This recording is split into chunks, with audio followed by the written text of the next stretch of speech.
전남 순천의 한 대단지 아파트가 택배기사들에게 공동현관문도 드나들고 엘리베이터도 탄다는 이유로 일종의 통행료를 내라고 요구해 논란이 되고 있습니다. 석유화학 산업 침체로 고용위기를 겪는 여수처럼 대유위니아 위기와 금호타이어 광주공장 화재까지 연이은 대형 악재가 터진 광주 광산구도 심각한 고용위기에 빠졌습니다.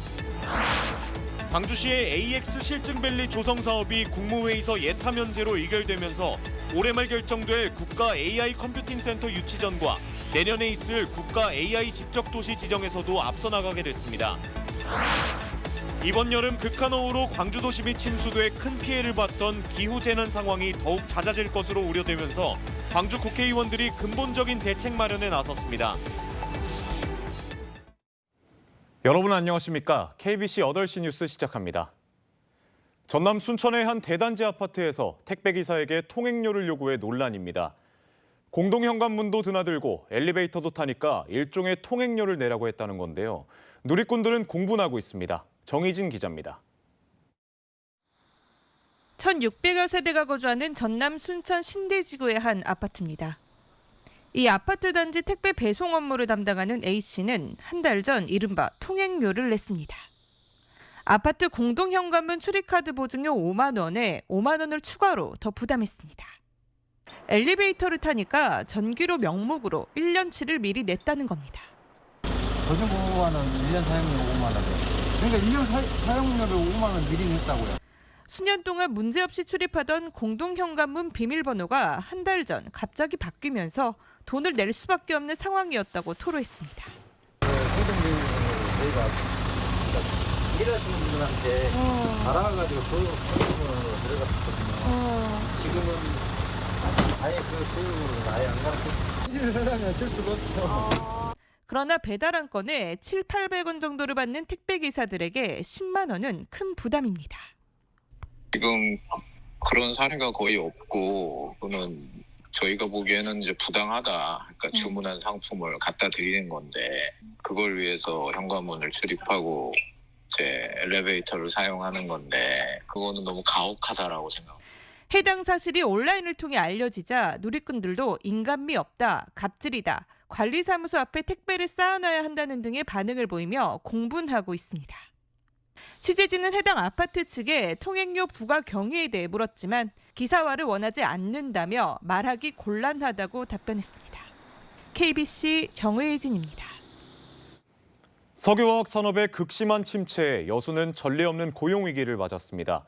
이런 고용위기는 여수뿐만 아니라 대유위니아 위기와 금호타이어 광주공장 화재까지 연이은 대형 악재가 터진 광주 광산구도 마찬가지입니다. 고용노동부가 내일 이들 지역을 고용위기 선제 대응 지역으로 지정할지 관심이 커지고 있습니다. 임경섭 기자의 보도입니다. 급격한 고용 감소에 선제적으로 대응하기 위해 지난달 31일 도입된 고용위기 선제 대응 지역 제도. 고용위기 지역 제도가 있지만 지난 2018년 이후 8곳이 지정되는 데 그치는 등 까다로운 요건에 한계를 드러내면서 신설됐습니다. 고용노동부 고용정책심의회는 벼랑 끝에 몰린 석유화학 기업들이 집중된 여수와 함께 광주 광산구를 첫 번째 대상으로 지정할지 논의합니다.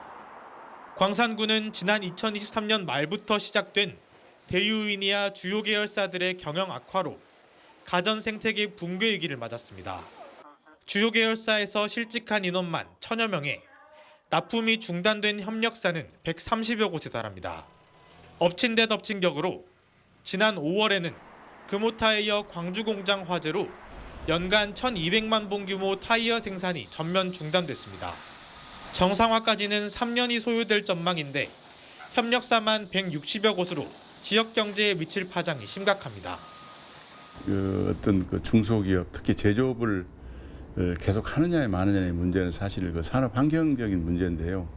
지금 저희들이 처해 있는 어떤 산업 환경이 그렇게 녹록한 상황이 아닌 것 같습니다. 광주연구원은 광산구에서만 연간 생산 감소 4조 4천억 원, 부가가치 감소 1조 2천억 원에 11,000여 개 일자리가 줄어들 것으로 분석했습니다. 지난 6월에 국회 환노위원들을 개별적으로 다 방문해서 제도 개선을 요청한 바가 있고요. 고용위기 선제 대응 지역으로 지정이 된다라면 우리 지역에 있는 노동자들이랄지 또는 지역 경제에도 많은 도움이 될 거라고 저희는 보고 있습니다.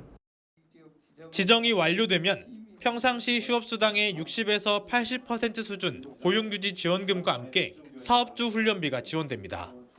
또 근로자들에게 직업훈련 생계비와 생활안정자금 대출도 지원합니다. KBC 임경섭입니다. 금호타이어 광주공장 화재 발생 3달여 만에 화재 원인을 밝히기 위한 현장 감식이 시작됐습니다. 광주경찰청과 광주과학수사연구소, 광주소방본부는 오늘 금호타이어 광주 2공장 정년 공정동에서 합동 현장 감식을 진행했습니다. 타이어 원재료인 생고무를 예열하던 중 불이 시작된 것으로 알려진 만큼 산업용 전기 오븐에서 검체를 채취해 정밀 분석할 계획입니다. 또 소화 설비나 방화문에 문제가 있었는지 등 화재 예방 조치를 들여다보고 초기 진화에 실패한 원인을 규명하기 위한 수사도 이어갑니다. 김대중 대통령의 서거 16주기를 추모하는 행사가 광주 전남에서 잇따라 열렸습니다. 김대중 광주 추모사업회는 오늘 오후 2시부터 빛거울 시민문화관에서 김대중 전 대통령 서거 16주기 추모식을 열고 김 전 대통령의 일생을 다룬 연극 공연 등을 함께 관람하며 김 전 대통령의 업적을 기리는 시간을 가졌다고 밝혔습니다. 전남에서는 목포 김대중 노벨평화상 기념관에서 추모식이 열렸는데 김 전 대통령의 모교인 목포 상업고등학교 학생이 화합과 통합의 정신을 되새기는 편지를 낭독해 눈길을 끌었습니다. 광주시의 AX 실증밸리 조성 사업이 국무회의에서 예타 면제로 의결되면서 AI 중심 도시 구축에 탄력을 받게 됐습니다. 올해 말 결정될 국가 AI 컴퓨팅 센터 유치전과 내년에 있을 국가 AI 집적 도시 지정에서도 앞서 나가게 됐다는 평가입니다. 박성호 기자의 보도입니다. 이재명 정부는 제37회 국무회의에서 광주 AI 2단계 사업인 AX 실증밸리 조성 사업 추진 계획을 의결했다고 밝혔습니다. 이르면 8월 중에 국가연구개발사업평가 총괄위원회가 열려 예비 타당성 조사 면제가 최종 확정될 것으로 전망됩니다. AX 실증밸리 사업은 광주 AI 2단계 사업으로 총 사업비는 6천억 원에 달합니다. 3천억 원은 광주시의 전략 사업인 자율주행 모빌리티 산업과 ESS 배터리 등 에너지 분야 연구개발 과제에 중점 투자됩니다. 나머지 예산 가운데 1천억 원은 AI 상용화를 위한 전 과정의 컨트롤 타워인 이노스페이스를 조성하는 데 사용됩니다. 마지막으로 2천억 원은 광주 모두의 AI로 시민들의 삶에 밀접한 교통 안전 분야에 AI를 접목하는 사업에 투입한다는 계획입니다. AI를 접목해서 교통 소통을 좀 원활하게 해보겠다. 그게 이제 우리 2단계 사업의 하나의 주요 사업이 될 거고요. 광주시는 이번 AI 2단계 사업을 통해 AI 기업 1,000여 곳이 육성돼 6천여 개의 일자리와 9,800억 원 규모의 생산 유발 효과가 창출될 것으로 내다봤습니다. 1단계 300개 기업을 오도록 하고 2단계는 700개 기업을 유치해 1단계, 2단계 총 1,000개 기업을 집적화시켜 지속 가능한 AI 생태계를 만들어내겠습니다. AI 사업 유치를 위한 전국 각 지자체 간의 경쟁이 치열한 가운데 광주 AI 2단계 사업의 국무회의 의결이 올해 말 예정된 국가 AI 컴퓨팅 센터 유치와 내년 국가 AI 집적 도시 지정에도 긍정적인 효과를 낼 것으로 기대됩니다. KBC 박성호입니다. 지난주 마무리된 더불어민주당 광주시당과 전남도당의 권리당원 모집에 30만 명분의 신청서가 접수되는 등 내년 지방선거가 벌써부터 과열 양상을 보이고 있습니다. 더불어민주당 광주시당과 전남도당은 지난 14일 권리당원 신규 접수를 마감한 결과 각각 15만 장씩 30만 장의 신규 가입 서류가 제출됐다고 밝혔습니다.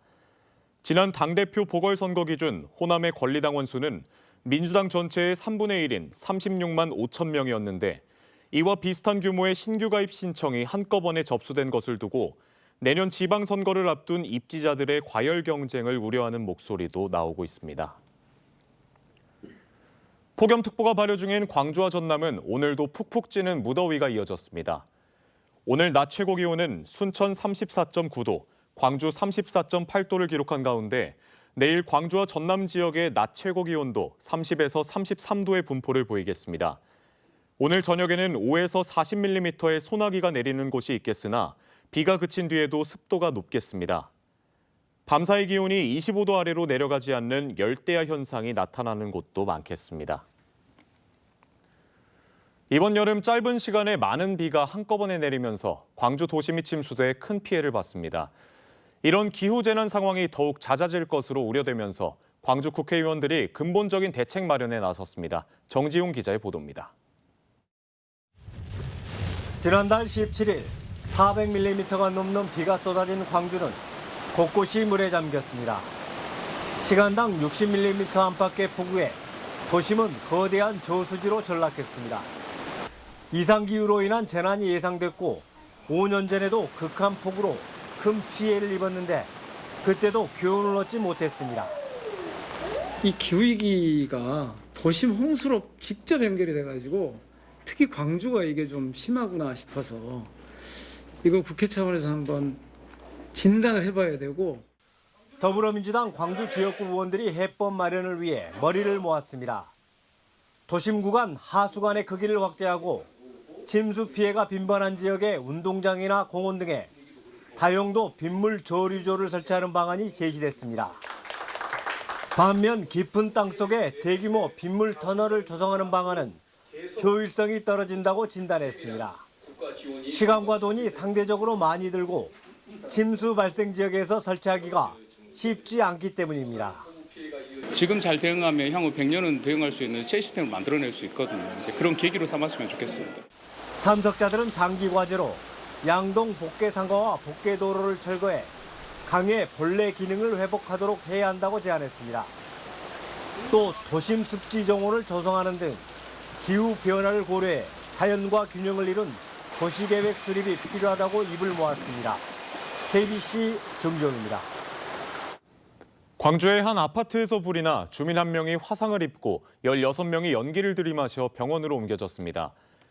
오늘 낮 12시 55분쯤 광주 남구 노대동의 한 아파트 1층에서 불이 나 50대 주민이 화상을 입어 병원으로 옮겨졌고 다른 주민 16명도 연기를 흡입해 치료받고 있습니다.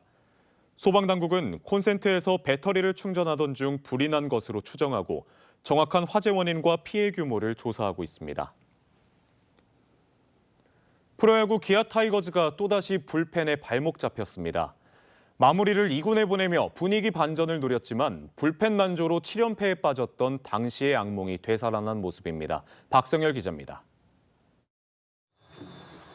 지난주 기아는 삼성을 상대로 수입에 성공하며 분위기를 한껏 끌어올렸습니다. 하지만 두산과의 3연전 모두 역전패하며 상승세에 제동이 걸렸습니다. 마무리 정혜영이 연이틀 무너진 게 컸습니다. 금요일 경기를 잡을 수 있었던 경기였잖아요. 근데 그 경기를 놓친 여파가 좀 토요일, 일요일까지 좀 이어진 게 아닌가라는 생각이 들고 아무래도 이제 뒷문 쪽이 좀 구멍이 좀 너무 커 보인다? 이범호 감독은 더 열정과 책임감을 갖고 던져줘야 한다며 정혜영을 2군으로 보냈고 임시 마무리로 전상현을 세우는 특단의 조치를 취했지만 역부족이었습니다. 선발 내일에 7이닝 무실점 호투에도 불구하고 불펜 이준영과 전상현이 한 이닝에만 4실점하며 뒷문 불안이 해소되지 않았기 때문입니다.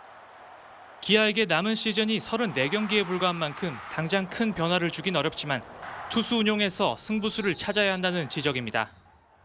지금 감독 입장에서 할 수 있는 부분은 이제 승부수를 좀 띄워야 되는 상황에서 투수 교체를 조금 더 과감하게 간다든가 뭐 내일이라든가 일단은 뭐 선발 투수 좋은 투수들이 많잖아요. 4일 로테이션으로 한번 과감하게 한두 번 정도는 기용한다든가. 현재 기아는 KT, NC와 함께 공동 5위에 이름을 올리며 치열한 순위 경쟁을 이어가고 있는 상황. 이번 주 리그 최하위 키움과 선두 LG를 상대로 유의미한 결과를 내지 못한다면 가을 야구 진출에도 빨간불이 들어올 것으로 보입니다. KBC 박성현입니다. 관용차를 사적으로 몰다 교통사고를 당한 전남 여수시 비서실장이 검찰에 넘겨졌습니다. 여수경찰서는 지난 5월 관용차를 몰다 다른 차량과 충돌하는 등 수백 차례에 걸쳐 관용차를 사적으로 운행한 혐의로 여수시 비서실장 A씨를 검찰에 송치했다고 오늘 밝혔습니다. 당시 사고로 A씨는 크게 다치지 않았으나 관용차는 크게 파손돼 폐차됐습니다. 여수시는 A씨를 대기 발령 조치하는 한편 감찰을 거쳐 징계 여부와 수위를 결정하겠다는 방침입니다. 분실된 체크카드를 주어 현금 480만 원을 인출해 생활비로 사용한 40대가 구속됐습니다. 광주 북부경찰서는 지난달 7일 북구 두암동 한 도서관 주차장에서 분실된 체크카드를 주어 현금 480만 원을 인출해 생활비로 사용한 혐의로 40대 남성 A씨를 구속했다고 밝혔습니다. 경찰 조사 결과 A씨는 체크카드 뒷면에 적힌 비밀번호를 사용해 범행을 저지른 것으로 드러났습니다.